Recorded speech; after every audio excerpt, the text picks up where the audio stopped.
Family disowned me 8 years ago because my golden twin slept with my girlfriend, but now they wants to reconnect. But I'm disgusted after I knew why they really reached out to me.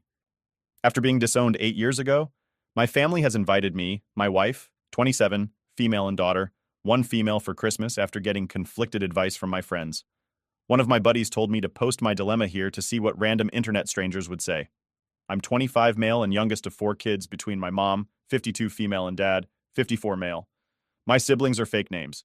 Michael, 31 male, Sarah, 28 female, and my twin brother Carl, 25 male. For context, growing up I was the black sheep of the family, and I knew that from a very young age. You see, my family is full of athletes. My dad was a star basketball player for idiots who school. My mom played volleyball, Michael played soccer, Sarah played softball, and Carl was the star running back for the football team. I was never really interested in any of those physical sports, but rather, I was interested in archery, which my family called a wimpy sport. My parents were always invested in my siblings and rarely ever attended my events to the point where I basically had to beg for them to come to my tournaments between the ages of 14 to 16. I'd taken part in about 20 tournaments, while my parents only showed up to one. I was never neglected by them, but they were never emotionally there for me as they were for my siblings. And as a teenager, I resented that whenever I tried to bring this up to them, they would always call me an attention seeker. But however, this is not why I was disowned by my family. When I was 15, I began dating Amy, now 25 female, who was in the same rate as me at that time. After about 6 to 7 months of dating, I introduced her to my folks and my siblings, and they really liked her.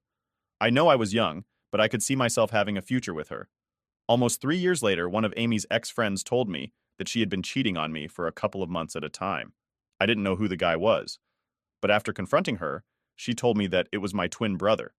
She basically told me that while at first she loved me, the love she had for my brother surpasses that. Later that day, when I confronted Carl at home, I was so enraged that I sucker punched him and knocked him out. I admit that I should have not gotten violent, but years of resentment towards him and the rest of the family just burst open. In exchange for my family not pressing charges on me as I could have been tried as an adult in court, I was sent to live with my paternal aunt, fourth female, who at this point was estranged from the family and lived in another city about 2 hours away. From then on, I have not had any contact with them. At first it was tough, but later on, with support from my aunts and her husband at 48 male, it moved on from wanting a relationship with them. I transferred to a different high school and attended a university in Miami City and graduated as an electrical engineer. I later met my wife and got married to her. I, at the time of my wedding, thought about inviting them, but once against it because I did not want any sort of drama to my wedding. From that point, me and my wife bought a house an hour away from my ends and were blessed with a daughter a year ago. About a week ago, I received a Facebook message from a mother and father wanting to reconnect over Christmas at their house. I told them that I would consider it as I possibly have other plans, but would give them a clear answer soon.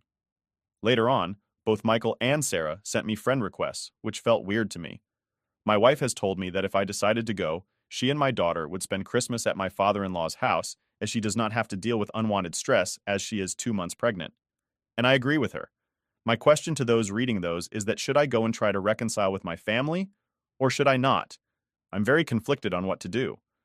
On one hand, they perhaps feel bad about what they did to me and want to apologize for what they did. But on the other hand, perhaps if I go there, they will try to make me apologize to Carl, which I did not want to. Any advice would be helpful. Now for the top comments before reading the update. I think you should go another time. Spend Christmas with your wife and child. Visit your family at a less stressful time to see if they have any ulterior motives. It might just be about them wanting to see their grandchildren and not so much about you, which would be hurtful too. Yeah, I agree. Go another time. I was thinking the same thing. It could be something related to the grandkids. Spend Christmas with your wife, a child. Christmas is too big of an event to meet them. Also, update us. I can't get this post out of my hand. I can't imagine a parent's kicking out their child who was betrayed by their other child. They might want to reconnect due to money. Grandchild? I don't know. But it's weird that even his siblings texted Opie. I hope it's for a good reasons, though. I honestly would spend Christmas away from my pregnant wife for them. Maybe I'm missing something, but why Christmas?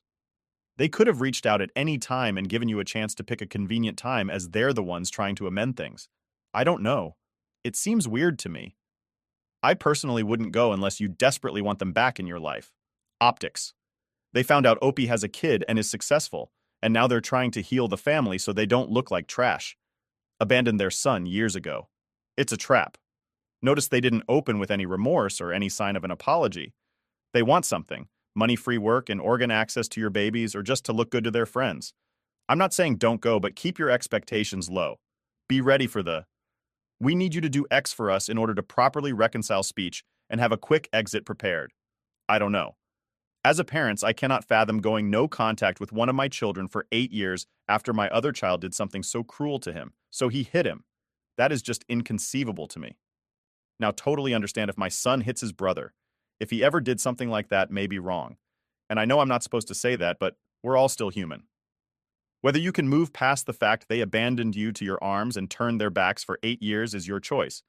But personally, I don't know if I could. If you can't and don't want to see them again, I doubt anyone would blame you. If they do, they don't know the full story. If they do know the full story, then they're not worth your time either. And now for the update. Update 1. I wanted to post earlier, but some things got in the way. 2 days after Christmas, my wife began to experience unbearable pain in her abdomen area, and she hardly could stand on her 2 feet. Me and her sister, 30 female, rushed her to the hospital where we found out that my wife had suffered a miscarriage and that the fetus had to be removed right away. Honestly, the worst part of me was explaining to my wife what had happened due to complications surrounding the operation. My wife was forced to stay for 2 more days. Honestly, I have been trying to stay strong for my wife and my daughter, but honestly, I'm struggling right now. Also, the updates of the original post. Most of you that commented on the same day post had told me not to spend Christmas with them because of the significance of that holiday. I agree, and decided I would spend the rest of the holidays with my wife. They never made time for me, so why should I make time for them? When I texted them this, I assumed they would try to argue with me, but rather they said they respected my opinion and could not wait to see me after the holidays. I began to do some digging into my family to try to figure out why they have reached out. Michael is a corporate lawyer who works for a major company in my hometown, but looking through his Facebook page, she has 2 daughters and was married to his wife in 2016. Sarah appears to be married to a doctor. She herself, 8 years ago, is studying to be a nurse, and they have a son together. I have a friend who lives in my hometown and has parents who are friends with my parents. When I asked her about Sarah, she told me that Sarah had divorced her first husband, the one she was dating 8 years ago after he had committed mail fraud. Carl got married to Amy right after high school, and they have 2 kids together. I cannot exactly figure out what he or his wife does for a living through Facebook, but judging that they bought a big house last year in the midst of a pandemic tells me they are not really struggling. My dad seems to be going through a midlife crisis, and my mother is really into the wellness community, and then began to list their reasons of why they wanted to possibly reach out to me now. 1. Money. And likely because 8 years ago, my parents' combined salary was higher than my wife and my salary. And given that my siblings are not struggling financially, makes me think money is not a reason. 2. Organ. Donation could be the case, but seems unlikely. But a commenter said that it could be that Carl, given he is my twin, would be my most likely match. And I think it's unlikely because he was tagged in a Facebook post scheme just a week before Christmas. 3. Regarding my daughter, they could possibly be reaching out to me to have a relation to my daughter, but I honestly am not sure. My daughter is not the first granddaughter for my parents, so I do not know why they want to meet her. The most likely found out my daughter existed because my wife's Facebook account was public. She has since private had her account, but then contacted my aunt. These change wanted took me in informing her about the situation, and she explained to me why they were reaching out to me after all this time. To understand the situation, you need to understand why my aunt was estranged. My paternal grandpa, 79 male and grandma, 76 female, had 4 children. My dad was the second oldest and my aunt's was the third. My aunt's, after college, decided that she will not work for the family business and went to live by her own. My grandparents immediately disowned her and refused to have any contact with her. However, about 4 years ago, my grandpa began to reach out. About a month ago, my grandpa had been asking about me and what I was doing in life, and whether I was married or had kids. My aunt responded by calling the grandpa out for wanting to know about me after he supported Carl for what he did. That is when the whole situation changes. My grandpa told my aunts that it's because I had cheated on Amy with one of her close friends.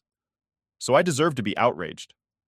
My grandpa is a religious nut, so he looks down on cheating. He had been told by my family that after different who I allegedly cheated with confessed to Amy.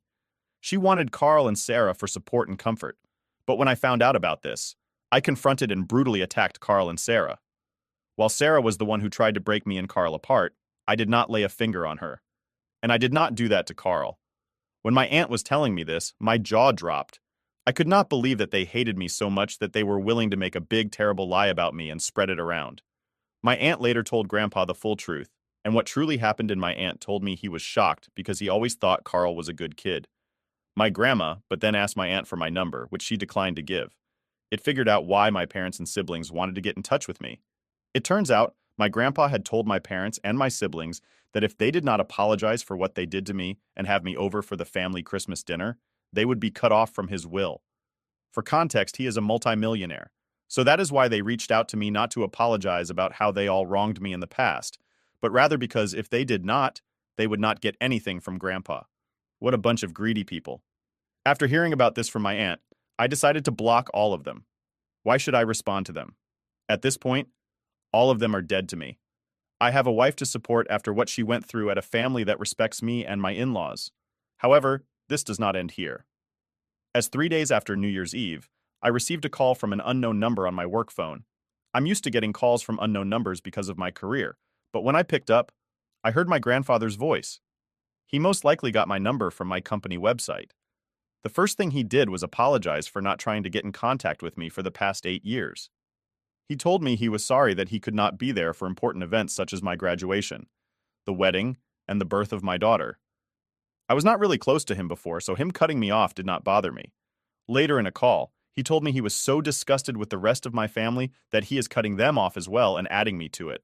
I honestly do not know how to feel about that, as the money would be helpful, but at the same time, I do not want him to use those as a way to force a relationship between me and my daughter.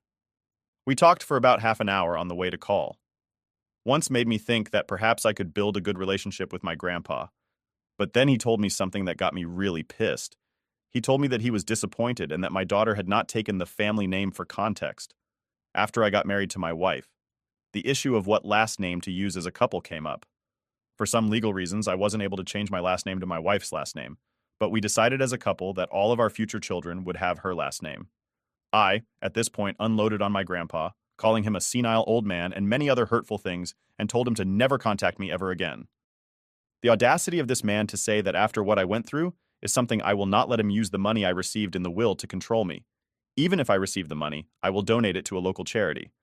But he is a man of false promises, so this is unlikely. These past few weeks have been really tough for me, and I hope to make it to the other side. My wife has private at her Facebook account, and my in-laws have done the same. What they do to try to contact me is beyond me. How they would probably hire a private detective to try to find me. I believe they do not know where I live, but you never know. I've thought to get a restraining order, but given that there are lawyers within a family means getting a restraining order will be hard. I did not really get any time to answer any questions given in my last post before it was deleted for some reason.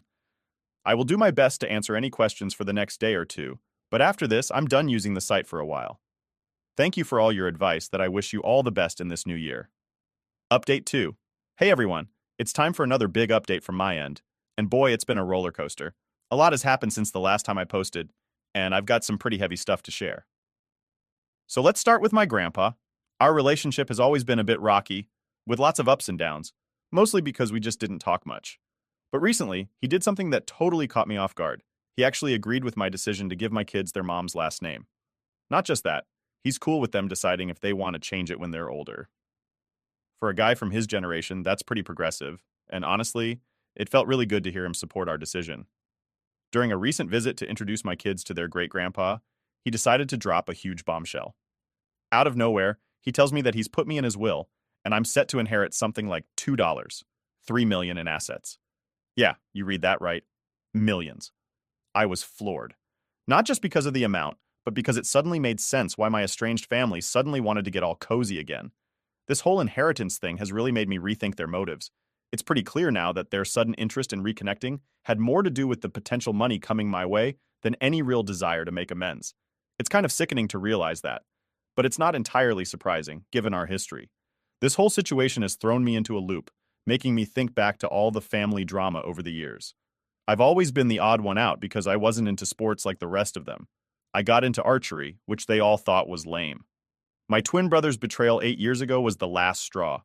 He got involved with my girlfriend at the time, and instead of getting any support, I was the one who got kicked out. They sided with him and pretty much erased me from their lives until now. Fast forward to now, and after being out of touch for so long, they hit me up wanting to reconnect just as Grandpa changes his will. Coincidence? I think not. Introducing my kids to Grandpa went better than expected. It was kind of nice seeing them meet him, and he actually seemed to enjoy it too. We had some real talk, and he shared a lot of old family stories, which was interesting and gave me a lot to think about. But it's tough to shake off the feeling that there's always some angle or hidden agenda with my family. Now, I've got to figure out what to do next. How do I handle this inheritance? Do I even want to dive back into the family drama pond because of the money?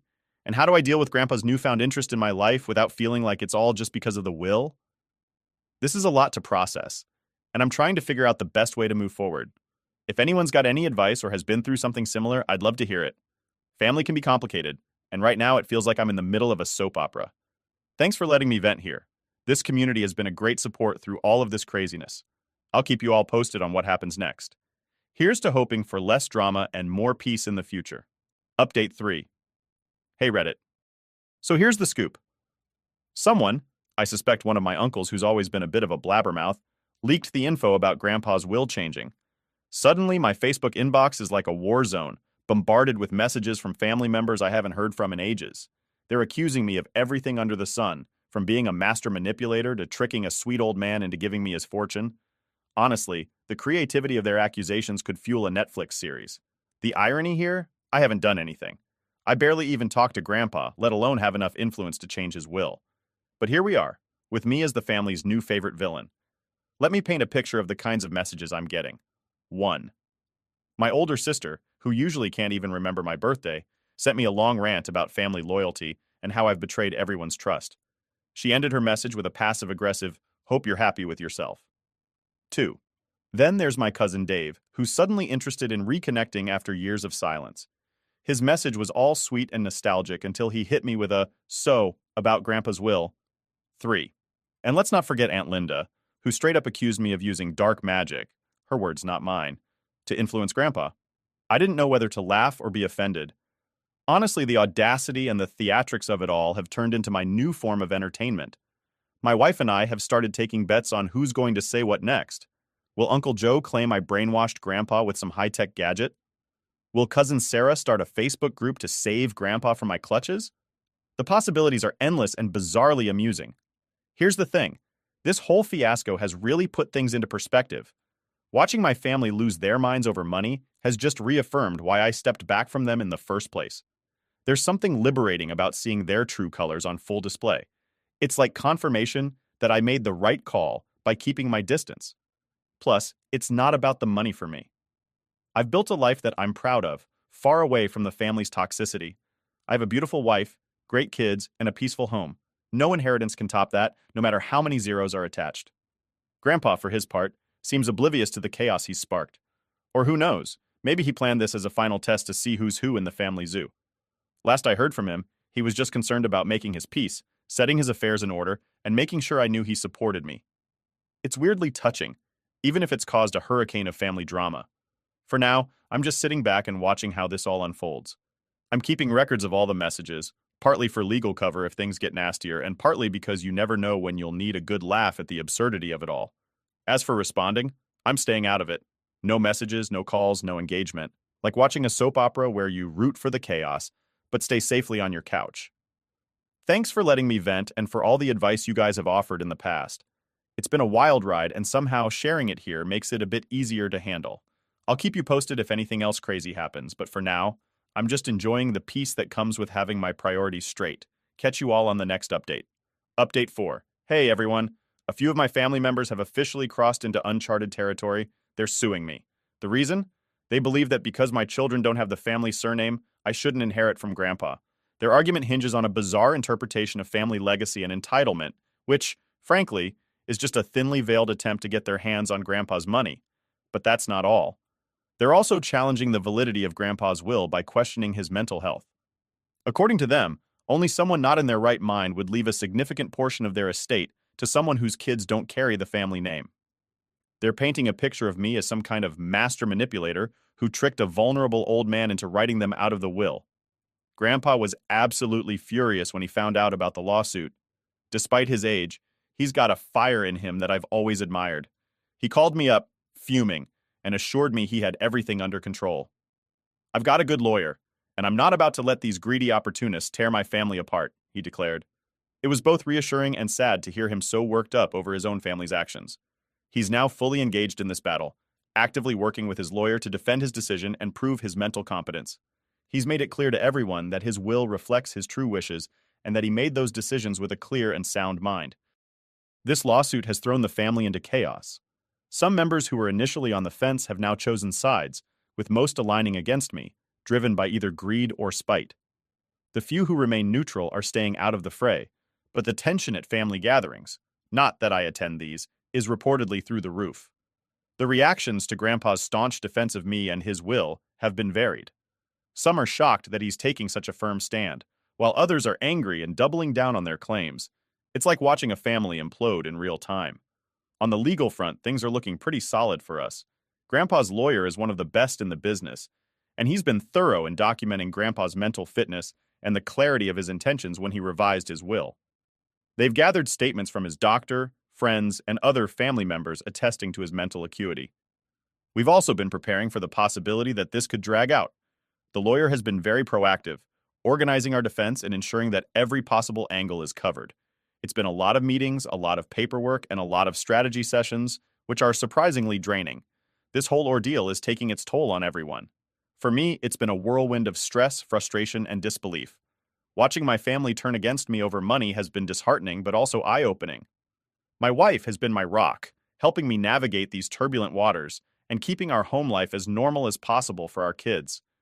Grandpa, meanwhile, is both angry and heartbroken. It pains him to see his family divided like this, but he's also determined not to let greed win. He spends a lot of time with his lawyer, making sure everything is ready for whatever comes next. Update 5. Hey everyone. So the big news. We won the case, and not just a simple win. It was a landslide. The judge dismissed my family's claims against Grandpa's will, stating clearly that there was no evidence of any manipulation on my part, and that Grandpa was completely of sound mind when he made his decisions. But here's the kicker. Because their claims were deemed so baseless and frivolous, the court also ordered them to pay both Grandpa's and my legal fees. Talk about a twist. You'd think that losing the case and having to cough up money for our legal expenses would make my relatives rethink their actions, but it only led to the next act of this saga. Shortly after the verdict, several family members started showing up, literally coming to my door and calling me non-stop, begging for forgiveness. They wanted me to somehow convince Grandpa to reconsider and put them back in his will. It was a total 180 from their previous aggression and entitlement. I've got to say, telling them to buzz off was one of the most satisfying moments of my life. After years of being the black sheep and then being dragged through a legal nightmare, I had no sympathy left for their pleas. I made it very clear that not only would I not advocate for them with Grandpa, but they were also no longer welcome in my life in any capacity. The bridges were burned, and I was the one holding the match this time. Grandpa was just as resolute. When he heard about their latest antics, he scoffed and said he had no intention of rewriting anything in his will. "Let them learn the hard way," he told me over the phone, his voice firm, but I could hear the fatigue. The whole ordeal had taken its toll on him too, but he was relieved to see justice served and to know that his real intentions were upheld. This whole experience has been eye-opening. I've learned that family isn't always defined by blood but by actions and respect. My true family, the people who stood by me through all of this, consists of my wife, my kids, Grandpa, and a few loyal friends. Everyone else is just background noise. Now with the lawsuit behind us, I'm focusing on the future. We're planning a little getaway to decompress and celebrate the victory, just me, my wife, and the kids. As for Grandpa, I've promised to visit more often with the kids, so he can enjoy his great-grandchildren without the shadow of family greed looming over us. Thanks to all of you for the support and advice throughout this battle. It's been a wild ride, and sharing it here has been incredibly therapeutic. I'll pop in with updates now and then, but hopefully, my future posts will be about more joyful and less dramatic adventures. Take care, and remember, sometimes standing up for yourself means standing against others, even if they're family. Update 6. Hey everyone, I'm writing this update with a pretty heavy heart. Some of you have been following my family saga for a while now, and unfortunately, things have taken yet another dramatic turn. My grandpa, who was a central figure in my life in recent stories, has passed away, it's been a rough time, but not just because of the grieving process. True to form, the family drama didn't pause to give us a breather. My grandpa recently passed away after a brief illness. It wasn't entirely unexpected given his age, but it's still a hard hit. Among his final arrangements, he left behind a personal letter for me, which was both touching and clarifying. In it, he expressed deep regret for the years we lost when we were estranged and explained some of the reasons behind his decisions. He apologized for not being there when I needed him and expressed how proud he was of the person I've become, despite the family chaos. The letter is something I'll always hold dear. It was written in his meticulous handwriting, each word carefully chosen, and it provided a lot of closure on issues that had bothered me for years. It was Grandpa's way of making peace, and I'm grateful for that. As executor of his will, I had a front row seat to the unfolding drama once his will was publicly read. Grandpa was quite wealthy, and he left a substantial inheritance to me, acknowledging in his will that this was both a gesture of love and a means to make amends. You'd think that after the recent court battle, which affirmed Grandpa's mental competence and right to decide on his estate as he saw fit, my relatives would step back. Well, think again. Almost immediately, my phone started blowing up with messages and calls. Relatives who hadn't bothered to check in on Grandpa or me for years were suddenly keen to express their grief and family solidarity. But it didn't take long for their true motives to surface. Here's a rundown of the kind of messages I'm dealing with. A cousin I haven't seen in over a decade messaged me about how they're struggling with mortgage payments and how a small help from the inheritance could save their family home. An aunt who famously declared I'd never amount to anything suddenly recalled our close childhood bond. She hinted heavily that investing in her failing business would be what Grandpa wanted, as it would keep the money in the family. My younger brother, who sided with others during the lawsuit, sent a long, rambling email about how unfair it was that I was hoarding family resources that could benefit everyone. I've had to be firm, maybe even harsh. My response has been consistent. No. I explained that the inheritance was a legal matter, settled by Grandpa's clear wishes, and not a family slush fund. I've also reminded them that their current financial or personal situations, while unfortunate, are not reasons for me to disregard Grandpa's final wishes. Given the previous lawsuit, I'm not taking any chances. I've consulted with my lawyer to ensure all interactions that could be legally relevant are documented. My wife and I are also planning how to use the inheritance responsibly.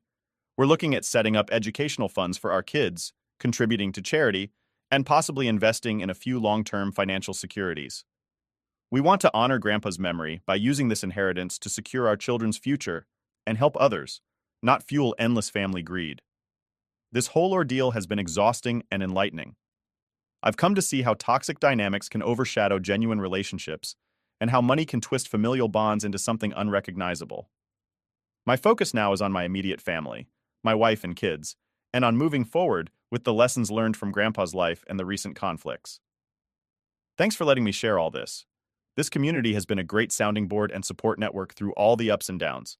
I hope my next update will be more positive, maybe sharing how we've put the inheritance to good use, or plans for a family vacation, far away from all the drama.